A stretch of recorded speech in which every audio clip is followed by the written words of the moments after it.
Si tu penses que le bonheur dépend de l'argent, du succès ou des circonstances extérieures, alors ce livre va complètement changer ta vision. Car selon le Dalai Lama, le bonheur est avant tout une compétence mentale qui se cultive.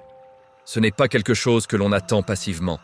Le but principal de la vie est d'être heureux. Cependant, beaucoup de gens cherchent ce bonheur à l'extérieur. Possession, reconnaissance, réussite sociale. Or, ces éléments sont instables et temporaires.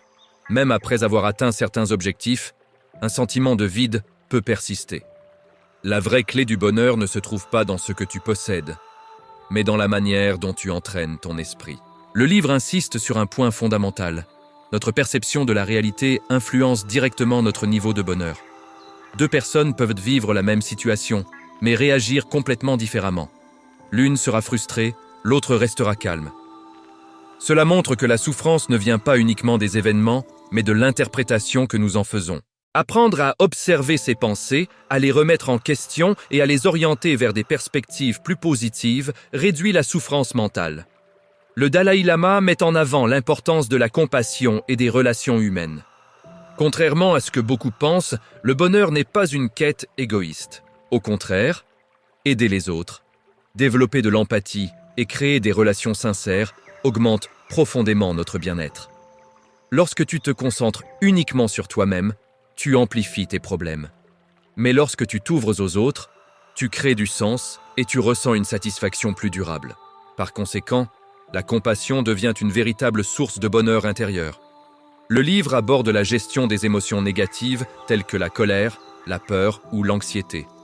Ces émotions sont naturelles, mais elles deviennent destructrices lorsqu'elles ne sont pas contrôlées.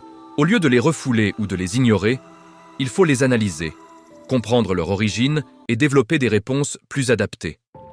Par exemple, la colère peut être transformée en compréhension et la peur en vigilance constructive. Le bonheur ne consiste pas à éliminer les émotions négatives, mais à apprendre à les gérer intelligemment. Un autre point clé est l'acceptation de la souffrance. La vie n'est pas parfaite, et chercher à éviter toute difficulté est une illusion. En acceptant que la souffrance fait partie de l'existence, tu réduis la résistance mentale qui amplifie la douleur. Au lieu de te battre contre ce que tu ne peux pas contrôler, tu apprends à l'accepter et à avancer. Cette attitude permet de rester stable émotionnellement, même dans des situations difficiles. Le livre souligne l'importance de la discipline mentale. Le bonheur n'est pas automatique. Il nécessite un entraînement quotidien. Cela implique de cultiver des pensées positives, de pratiquer la gratitude, de méditer et de développer une vision équilibrée de la vie. Progressivement, ces habitudes renforcent ton esprit et te rendent moins dépendant des circonstances extérieures. Ainsi, tu deviens capable de maintenir un état de paix intérieure, même lorsque tout n'est pas parfait autour de toi. Le Dalai Lama insiste sur le fait que comparer sa vie à celle des autres est une source majeure d'insatisfaction. La comparaison constante crée de la jalousie, de la frustration et un sentiment d'insuffisance.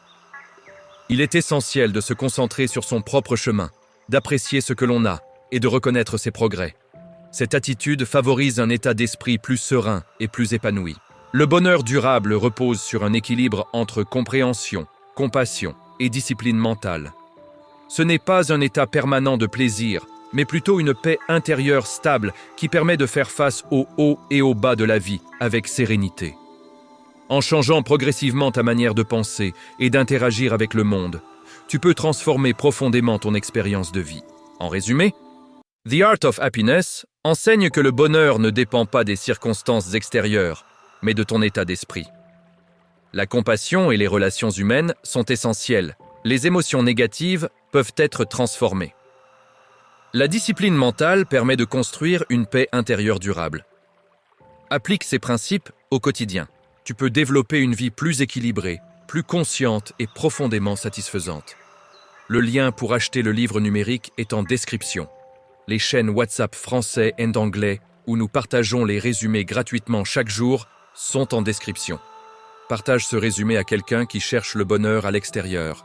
Abonne-toi pour recevoir les prochains résumés puissants. Commente Happy si tu veux construire un bonheur durable.